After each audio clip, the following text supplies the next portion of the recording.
That was the first time that I really felt like, wow, I did something right. I've been working for years to try to impress these people in this community, and I've done it. Welcome to season 2 of Artist Date. I'm Nicole Romanoff, and I'm so excited to begin this new season of conversations with creatives who are making their mark in the world. To launch season 2, I sat down with New York photographer Jon Taylor. If you're in the dance or theater world, you've probably already seen his work. His photos have been featured in Playbills, Dance Magazine, Point, Capezio, Block, Forbes, New York Magazine's The Cut, Vulture, NBC's Today Show, CBS News, and many, many more. Simply put, Jon is one of those photographers shaping how performers are being seen.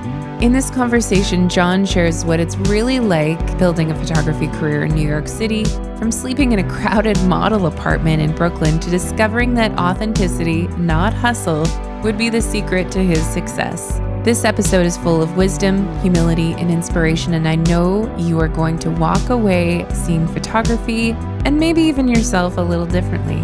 Here is my conversation with New York photographer Jon Taylor. So that's so cool that you worked with Summer. Yeah, super small world. Nice, yeah. Yeah, because she mentioned your name. She was like, "Do you know Nicole Romanoff?" And that instantly sounds like a prima ballerina name. And I was like, "Who is that? Like, that name sounds so familiar." And then she was like, "She's a photographer where I'm from in Canada." And I was like, "Oh, yeah, okay." How did it go? It was awesome. Yeah. It was awesome. Yeah, I mean, when I do those headshots, I only get 7 minutes with the kids. So is that it? It's fast, but okay. I have to learn a lot about them in those 7 minutes to kind of like make sure that everyone has their headshot that represents them as a human, and it's not just it doesn't feel like a corporate headshot. Yeah, totally. Wow, 7 minutes. Okay, that's fast. Yeah. And is that typical in New York for like headshot sessions to be really quick? Not necessarily with this particular shoot. So she's part of the Broadway Dance Center professional semester, and I get to go in every 6 months and work with. It's optional for the kids because it is not included in their tuition, but they bring me in to give the kids the option to have either an updated headshot, or a lot of these kids are not from New York, or a lot of them are not even from this country. So if they want to work in this city, then it's helpful for them to have a headshot that kind of falls in line with what we are looking for in our industry. Yeah. And sometimes these kids come in and they've already got their headshot and they're ready to go. And sometimes they just need an update, or they want something a little bit different style, or just supplement what they have. So that's what those sessions are for. They're mini minis, because normally my mini sessions are 20 minutes. Yeah. But these kids, they're in 10-minute blocks. So each kid gets 7 minutes of camera time. So, and are they able to switch out their outfit during that time? I usually am able to pull off 2 outfits, depending on how comfortable they are in front of the camera and how much coaching they need. Some of them get up there and they're superstars and we can crank through it. Some of them need a little bit more coaching and a little bit of hand holding, but yeah, we make it work. Nice. It's a well-oiled machine at this point. I've been doing it for, I think this is my 8th or 9th semester with them, but they've had a photographer for their program for 10 plus years. So. Oh, wow. Yeah. Okay. And so, how did you kind of fall into that, or did you hustle your way into that? This job? particular program? Yeah. No, I got a call from them one day and they said that they had the same headshot photographer for like 8 years or something. Yeah. But this particular company that they had been using uses a lot of photographers. They have a lot of associate shooters. Okay. And the company had grown and changed so much over that decade that they weren't even really working with the same people that they started with. And their kind of model had changed and their needs had changed, so they wanted to switch things up. And I got that call and it fell into my lap. It was super easy. And that's awesome. I kind of find that that's been a lot of my work, is that I'm not a hustler, I'm not a go-getter, which is weird because you kind of have to be in this city. But I'm just not that kind of person, and I sort of wait for things to come to me, and I've been really lucky in that sense that they just keep on coming. So that's awesome. I'll ride that train as long as I can. Yeah, that's really great to hear. Because that was a big question of mine, was like, what is it like in New York as a photographer? Because to me, I would imagine it to be the most competitive place. It's competitive, but it's so community driven because most of the photographers here, or at least speaking in like the musical theater and the dance side of things, most of the photographers come from that world, either as a performer or have grown up as a photographer in that world, or they went to school for theater or dance or something and have pivoted. So it kind of starts with just their community and then it grows from there. And I was similar in that I already had a pretty established community here when I moved here, but I'm not a theater person. I'm not a performer, only by association. So that is what I find is the case with most of the headshot photographers, the dance photographers here, is that they were either dancers or performers or some sort of, at one point. That's interesting. Yeah. And from what I understand, and you can correct me if this is true or not, but most people that live in New York aren't necessarily from there. Is that accurate? A lot of them move there? So, I mean, most of the people who are doing what we are doing are not from here. It is a very transient city, and especially with theater and the arts, is that people come here to book that job that takes them elsewhere, or they come here for the experience that you can only get here, and then they take that experience and that knowledge and either go build their career with it, or they use it to teach in other cities. Yeah. But there are a fair number of locals here, especially in like the ballet world. A lot of these kids grew up going to SAB or JKO, and they grew up on the Upper West Side and they just never left. So wow. Okay. Yeah. A lot of money there. Generational wealth is helpful. It's a thing. Yeah. Yeah. And so tell me, you're from Virginia, right? And so what made you make the move to the Big Apple? Fate, destiny. I don't know. I kind of dragged myself here kicking and screaming. It was not my first choice. I was really comfortable and complacent at home in Northern Virginia. Yeah. I loved, being at home, not paying rent, having all of my expenses paid off, car paid off, everything.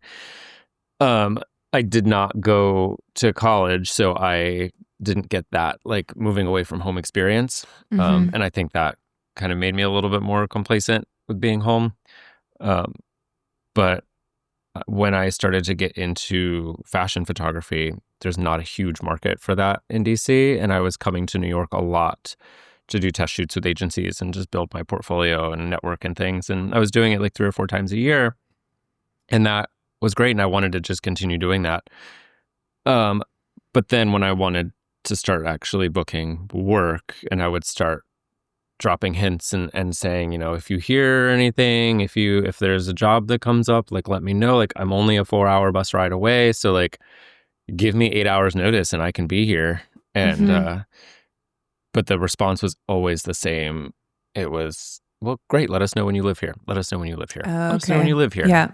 And that was just how it was. And a lot of people give fake addresses, or they give their friends addresses, and that's kind of how they get their start here, is they say that they live here, but they don't.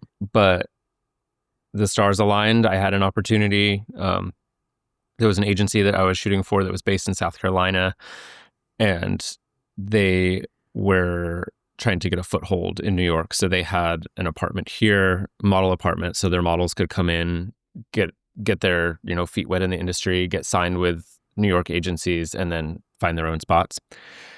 So it was just this apartment with a bunch of rotating beds, pretty much. And let me tell you, that was an experience. I'm sure. Living in essentially a 1-bedroom with 7 people coming in and out. Yeah, experience. It's a very New York thing, though. Oh, it's almost yes. like a rite of passage. Yeah. I was essentially sleeping in the kitchen. My feet dangled off the edge of the bed into the pantry. So that's... And how long did you do that for? 4 months. So not a terribly long time. It was a summer. Yeah. It was a long summer of no air conditioning. Very in a memorable. very, very crowded apartment. Yeah. Learned a lot, having not had like any sort of roommate experience prior to that. Oh Yeah, my living on God. top of 6 other people was an I adventure. can't imagine. Like, what was the bathroom situation? Like, do you have to like get up I've 2 hours repressed early? so much of that. Well, the thing was that I was living with a bunch of models, so they were up at 5 or 6 in the morning to get breakfast, go to the gym, and they were out the door before my feet ever Okay. hit the floor. So Yeah. the bathroom situation really wasn't the issue there. It was just the being on The top space. of Right. everyone. Yeah, and I was shooting in that apartment too. I had one little blank space on the wall where I You could shoot like weren't half-body really. portraits. We had a little backyard area where I could go out and set up a backdrop, and boy, I made it work. Wow. I would love to see those images. Like Oh, that actually they still sounds like a exist. little bit fun. I don't know. I mean, it was a if I lot of it could- fun. It was a Right. lot of it not fun at times, but it was Yeah. mostly a lot of it fun. And I feel like as I get older, though, I feel like I need more of my own like space, though. Mhm. But if you're young, I feel like that's the time Yeah, to do and it. I was the grandpa there. I was 25, and they were all like 18, 19, 20, Oh my 21. gosh. So And it was all girls? it was, we had one girl that lived there permanently, and then 1 or 2 that would kind of come and go. But then the rest were boys, Okay. which was difficult. Okay, so it was like a co-ed Yes, living very much so. situation. Yeah, so it was 2 sets of bunk beds, 1, 2, 3, 4, a pull-out couch, and an actual real bed. Wow. And I had the actual real bed, Oh my and gosh. paid way too much money for it. But I'm sure. it's a So what stepping would stone. you have been paying for that? I was paying like around $900 or $950 for that. Okay. And that was Yeah. well above market rate. However, it was meant to just be a stepping stone. I was paying the price of convenience. I didn't even really have to look for this place. It was handed to me, and I could come and go as I wanted. So there were a lot of advantages to that. Yeah. So it was a great stepping stone. But What it area was of a little Manhattan? extortionary. Yeah, a little bit. It was yeah. in Greenpoint in Brooklyn, which is a lovely neighborhood. It's a little off the beaten, or at the time it was a little bit off the beaten path. Mhm. But I still love that neighborhood. I'm actually headed down there today with my sister. Mm. Oh, Just because nice. it's a really sweet, quaint little area just north of Williamsburg, and everybody knows Williamsburg. That's the trendy course. spot. So Yeah. Greenpoint has sort of become Williamsburg 2.0 because it borders it. But 10 years ago it was not the case. Okay. Yeah. And do you live in Brooklyn right now, or do I you? am in Queens now. I'm in Astoria. Okay. Yeah. And how's the rent situation there? It's New York City. It's still it's extortionary everywhere you go, but it's you get more bang for your buck in Queens. I think it's a little bit quieter. I think it's a little bit more convenient to most places that I need to go. My studio is a 12-minute subway ride away. It's great. That's amazing. So you Yeah. have your own? Do you have your own studio then? Yeah. Okay. Yeah. And is that in the city? That's in Long Island City, so that's Okay. just barely south of me in Astoria. Okay. It's like 2 miles. Like I can bike there in 15 minutes. So. Oh, that's awesome. Tell me about your studio. What's it like? She's cute. It's not ginormous, but it's a lot bigger than my Greenpoint kitchen. It's the biggest space I've ever had.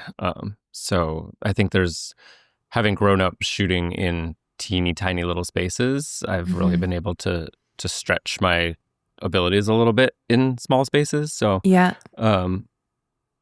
it's in a lovely like artist building. There's a lot of creators, craftsmen in my building.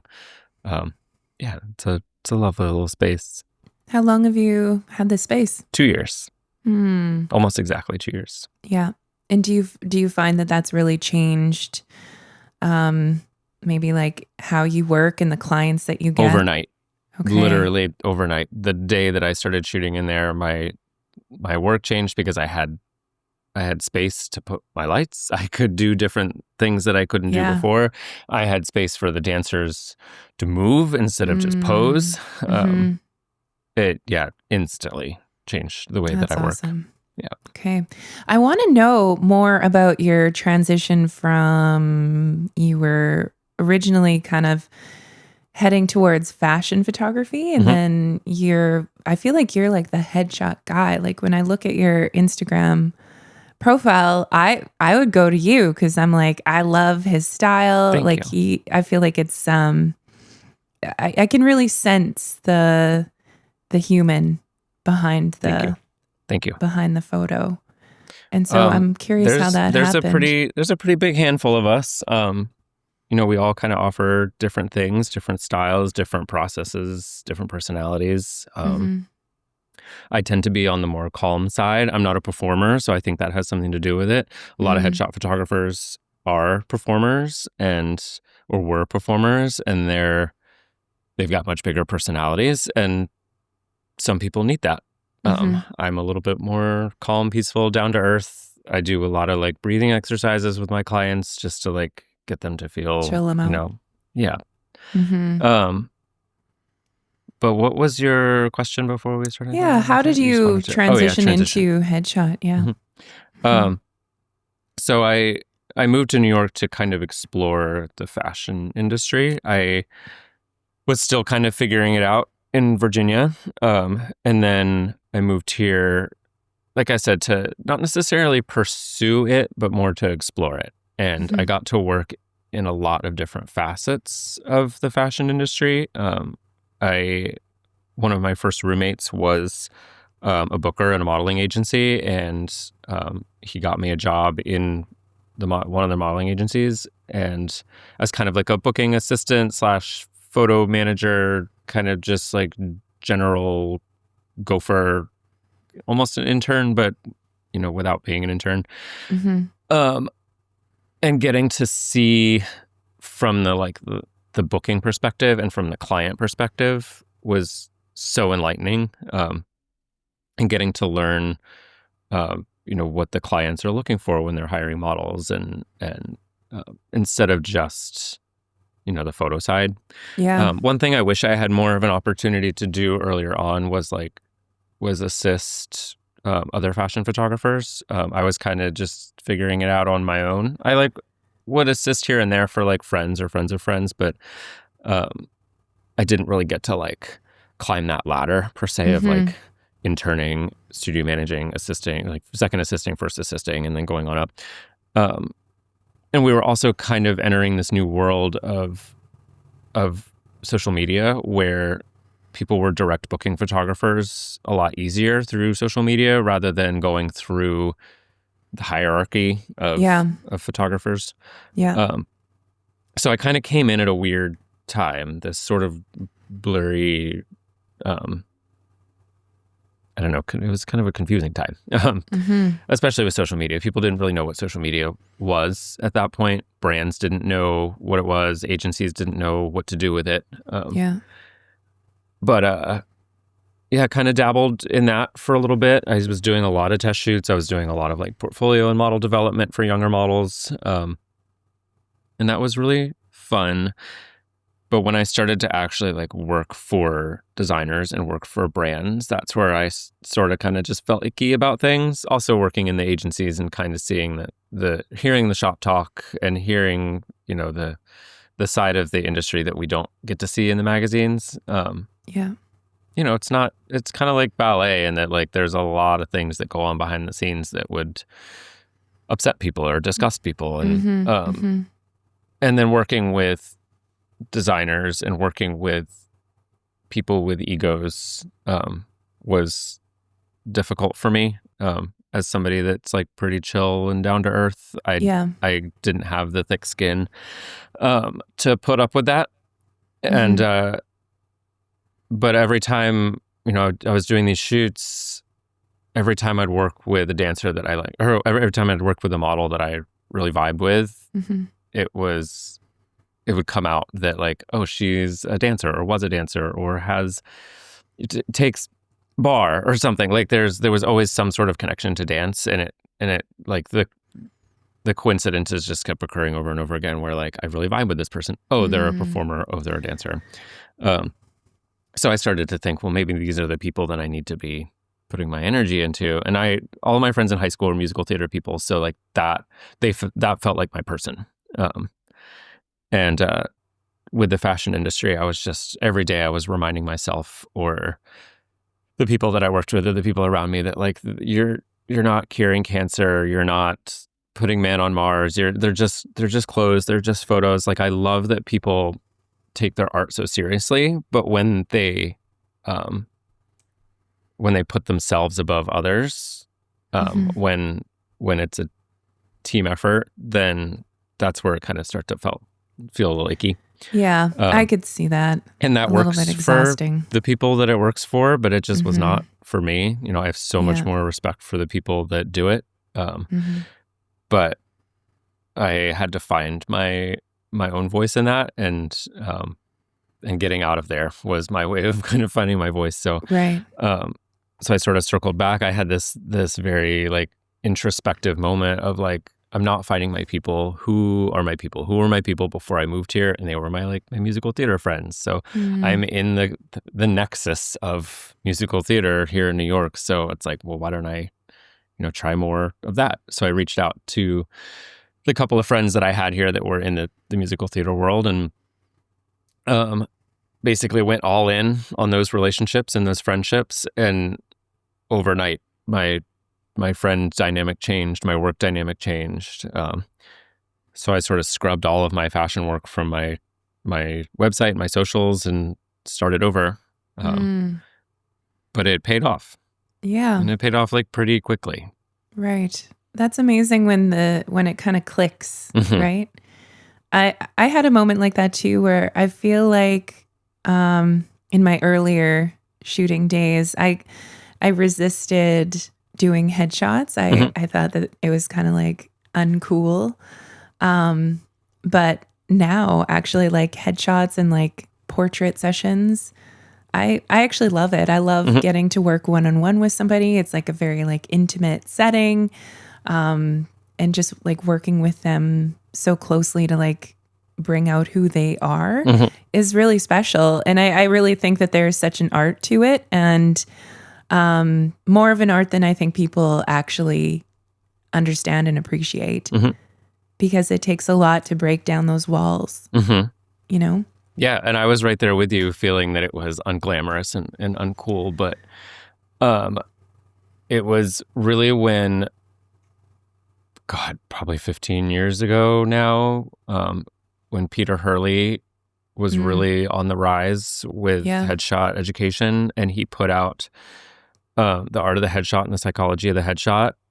And even though, like, if you listen to him today, he kind of laughs at his own work a little bit, and he'll say things like, what was I thinking when I said that? What was I thinking when I did that? But a lot of those practices still hold up, especially when it comes to the psychology and the human element. Right. And I think that information really like struck a chord with me of like, finding the person. So I relate when you say that it feels like it wasn't the sexy thing to do, but really like it's the sexiest thing, because it's the most vulnerable. It's the most, there's the greatest level of human connection in that than I think any other work that's out there. Yeah, I completely agree. And I wish I would have known that years ago, but everything's a journey, and, we need to learn those lessons kind of not necessarily the hard way, but just be patient with them, right? In order to become who we are today. I mean, I've been doing this. I've been shooting for almost 20 years, and it's only been really the last like handful of years that I've like felt like I've fallen into my stride. Yeah. And I'm not kind of like, I'm not floating as much. I'm still a tumbleweed. I think being a tumbleweed is very important. But you're more grounded and understanding who you are and what it is that you like. Yeah. Kind of listening to that. So let's go back. Like, what inspired you to pick up the camera?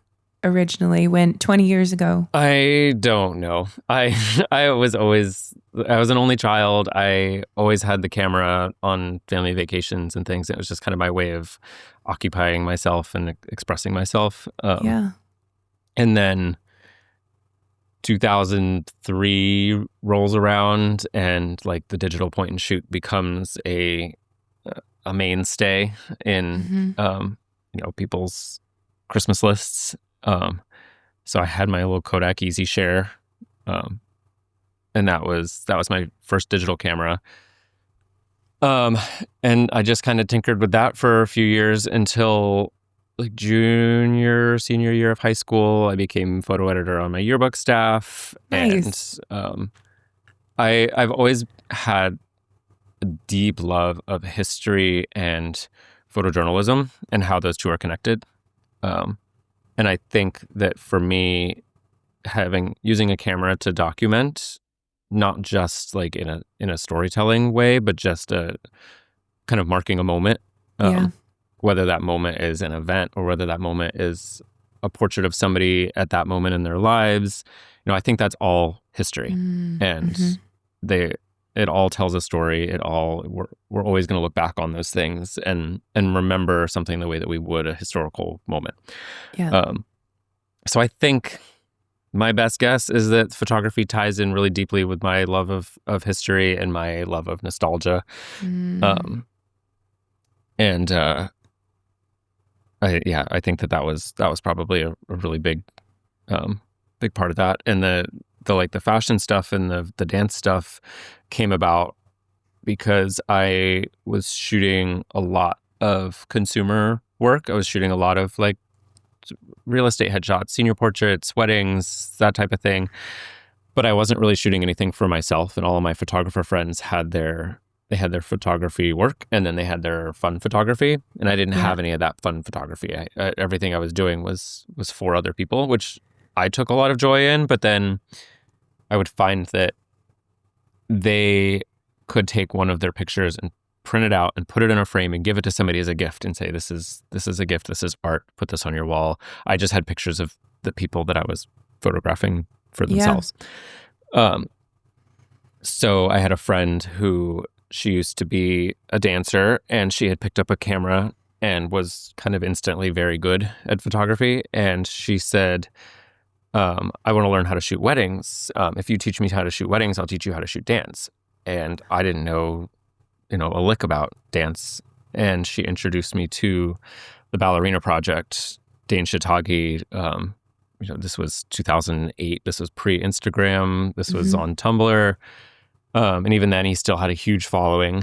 And it was these beautiful ballerinas juxtaposed on the city streets of New York and all these cities around the world. And I had always had a love affair with New York growing up. And I just loved that contrast. And even though I didn't understand anything about the dance, I just thought it was a cool juxtaposition. And I said, that's what I want to do. And that's what I did. And I stuck to it. And for a lot of years, I shot a lot of dancers really badly.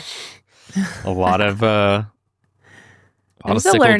sickled feet, a lot of stiff shoulders, a lot of turned in legs. It was not good, and I didn't know. I thought it was beautiful. I didn't know a dancer could, I thought a dancer could do no wrong. Right. Yeah. So it was a lot of years of making dancers not look great until finally learning how to shut up and listen to my dancers. With photography, there's no rules. If a photo looks good, it looks good. It doesn't matter why. But with dance, obviously, there are rules, and you can take the best, most beautiful dancer in the world, and if it looks like she's fallen off her leg, she doesn't look like the best dancer in the world anymore, and that can reflect poorly on her, and then reflect poorly on me as somebody that wants to continue shooting dancers. So it took a good friend of mine who was a retired dancer that I was shooting a lot to tell me, if you ever want to photograph anybody better than me, you have to listen to the dancer. And like that was a big hit to my ego. My little budding photographer heart didn't love to hear that, but eventually her words really started to make sense, and I learned to listen to my dancers, and that's when everything changed. So, and when you say that, are you meaning like them guiding you through posing and telling you what they Understanding want? that, accepting and understanding that there are things that me as a non-dancer, that I don't understand. Mm-hmm. It's a situation of you don't know what you don't know. Mm-hmm. And by listening to your dancer or your subject, doesn't matter what they do, if it's something that you aren't as versed in as they are, then you need to listen to them. You need to Yeah. let them guide you just as much as you're guiding them.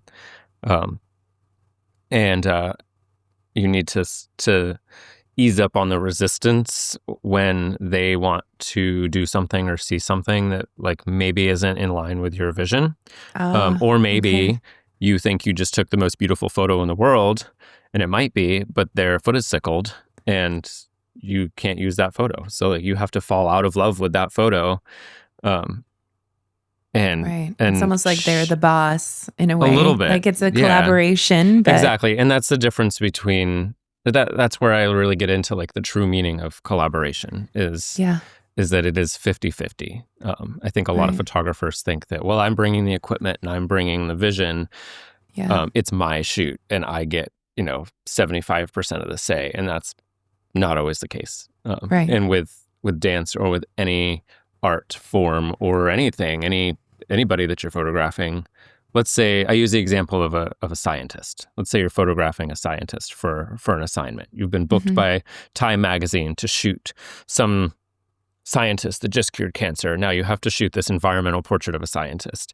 You're not going to go in and shoot this scientist doing something that a scientist wouldn't normally do, because if Yeah. you do, then you end up looking like the TV show CSI, and you have these people doing ridiculous things with all of these funky colors and funky tools that they wouldn't normally use, Right. that any other scientist is going to look at and say, this is And be like, ridiculous. yeah, exactly. It has to make sense. Yeah. Yeah. Mm-hmm. So especially if you want to work with other scientists or other dancers, you have to show that you can make that person look real and accurate, talented. Yeah. Do you have a favorite shoot that you've done with a dancer? I have, yes, kind of. I have a photo that's really sentimental to me, because it is from a trip that I took where I felt like the switch flipped from me being a photographer that shot dancers to being a dance photographer. It's my favorite photo from that particular trip. But every time I see it, I have it framed big on my wall in my studio. Every time I see it, I remember that light bulb moment.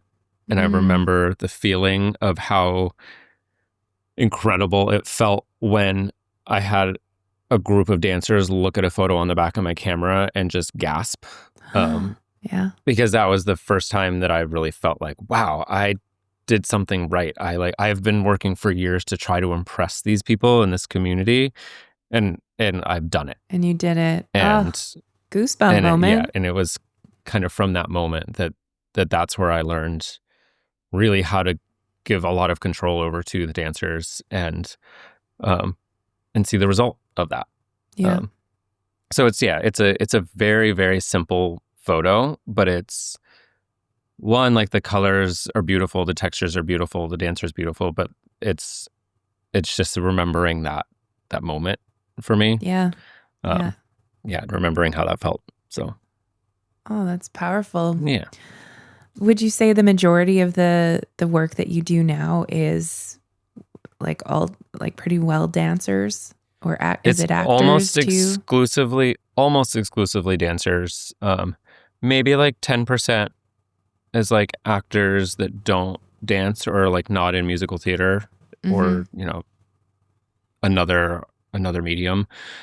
And then I get your smattering of corporate clients here and there. I do I'll go to some law firms every now and then and shoot their headshot days. And I just got to work with the the virtual reality team over at Meta Facebook in their in their New York headquarters a year or so ago, and that was pretty cool.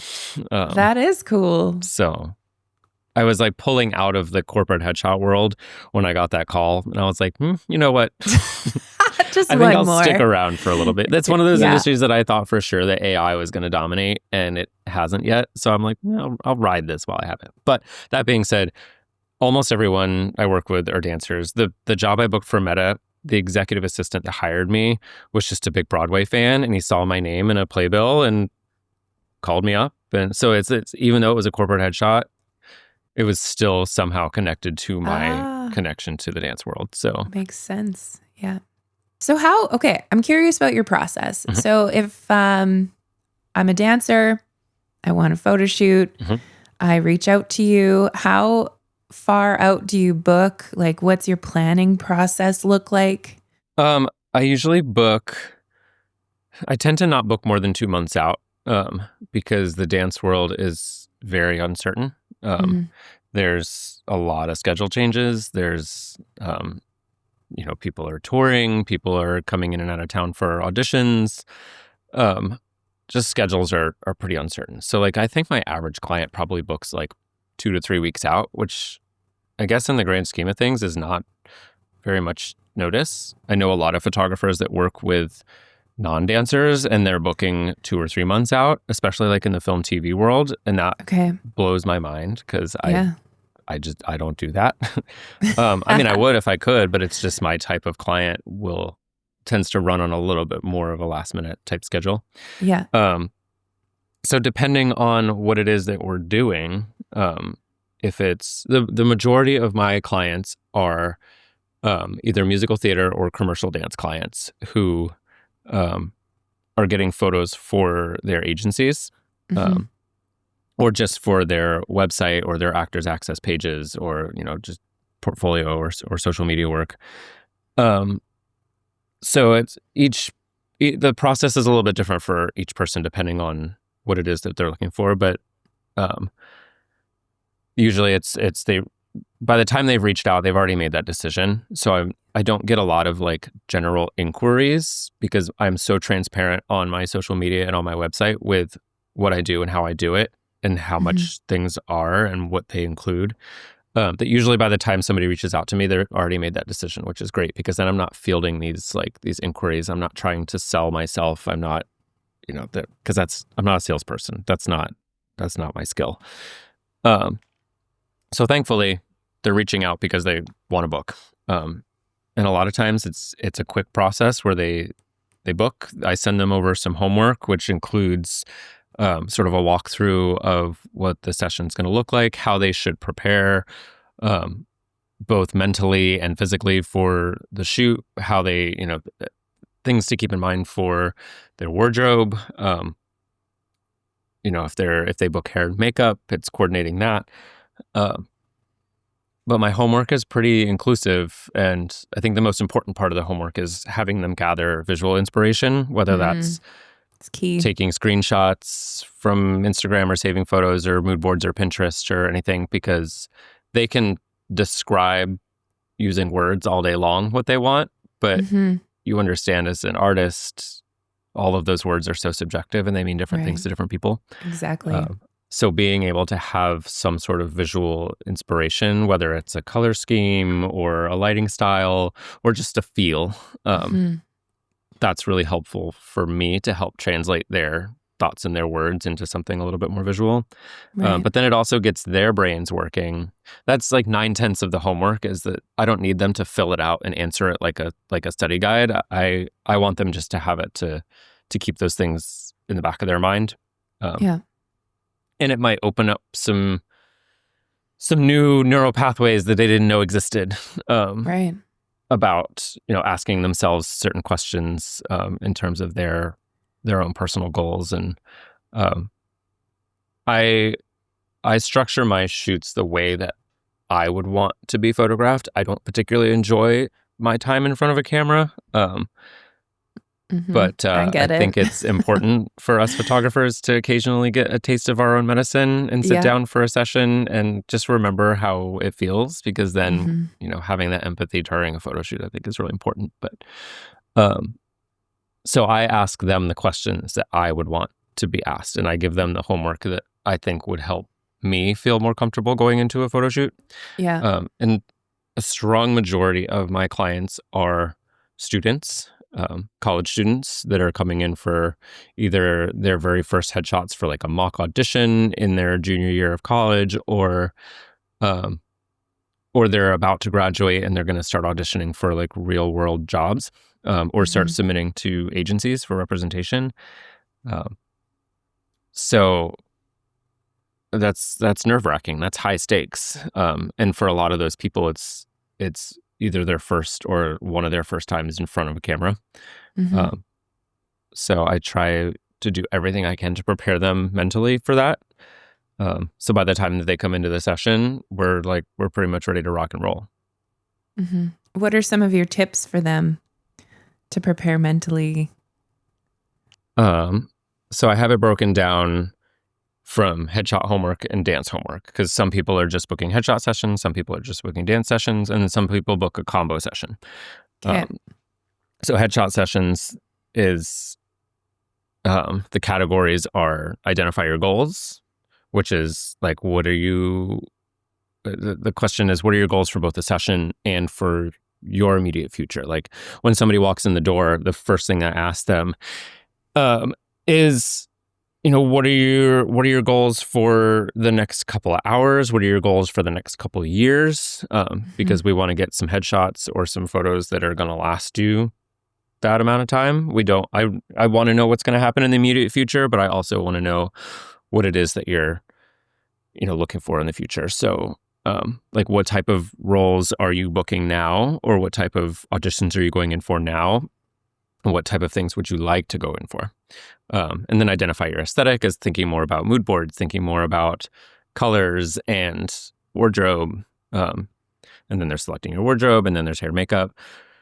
If you have an agent, confer with them, because believe it or not, agents know things about the industry. Some people get kind of catty about their agent when their agent picks photos that they don't necessarily like, but their agent knows their clients better than they do. Yeah, absolutely. And then there's things like hydrate. Don't go out the night before. Right. Get a good night's sleep. Get a good night's sleep. Exactly.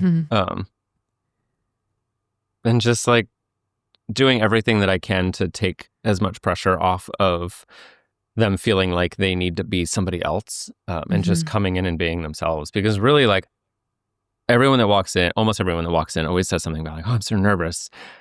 I should be nervous. They just get to show up and tell me who they are. I'm the one that has to figure that out, ask the right questions, read the room, and then capture them as themselves. So all they have to do is just tell me who they are. So I think going back to your question of what's the biggest tip is just tell me who you are. Just be open and honest and vulnerable. You're not trying to, I tell this to dancers especially, you're here to express, not impress. So a lot of people will come in and say like, oh, well, you've worked with this big name or this person that I admire, and like, I'm so scared because I'm not them. But like, yeah, that's exactly the point, is you're not Right. them. So like you're here to tell me who you are. And like, I'm not looking to, don't try to impress me with crazy tricks and crazy lines and crazy expressions. Like, you're going to impress me just by being open and being honest and being vulnerable, because even those big names sometimes come in and they've got walls up, or they feel like they have an expectation to be this person that people think that they are, and they're not. And when it comes to like dance, like oftentimes I'm sure you've realized that the best photos are the simplest things. It's the most human moments. It's not, we don't need these big tilt jumps. Like sometimes it's just like the little in-between moments of reflection, or like a little baby 45-degree arabesque. But if you're feeling it, then then it's a beautiful photo. Yeah. Yeah. Yeah. 100%. Mm-hmm. You had mentioned earlier what the industry is looking for in terms of headshots, Mm-hmm. and, New York being the epicenter of like where you need a good artist headshot. What are those things?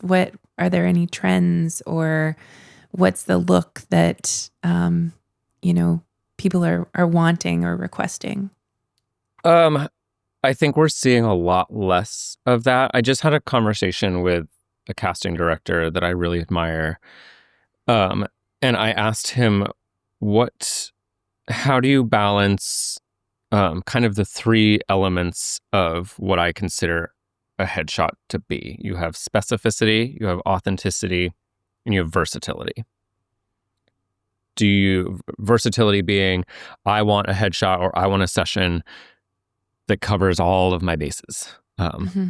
Whether it's one photo that works for everything, or it's doing a big session where you have lots of photos that cover all of your bases, versus specificity, which you see more in film and TV. I think film and TV casting directors are a little less imaginative, and they want to see you as close to what the character is that they're casting. Like if you're auditioning for a doctor, throw on a lab coat or a white jacket. If you're auditioning for a lawyer, we want to see the suit and tie. If you're auditioning for a blue collar worker, put on a uniform or like a jumpsuit. But that's very much an LA thing. That kind of gets laughed out of the room in New York. And he said that he focuses on authenticity, and I think that is the trend, is authenticity, which is sort of like a non-trend in itself. It's like how do you break the mold while still sort of confining yourself into this 8x10 image. And I think the authenticity thing is a post-pandemic preference, because I think one of the things we all learned during the pandemic is how important it is to surround yourself with good people. And people are fed up with egos, and people are fed up with arrogance, and they would rather you just be a good person and somebody that they vibe with. Right. And then they can teach you the skills, and they can teach you the character, and they can teach you the role, rather than you come in and be like absolutely perfect for that role, but then not able to break out of that mold or have an ego about it. Okay.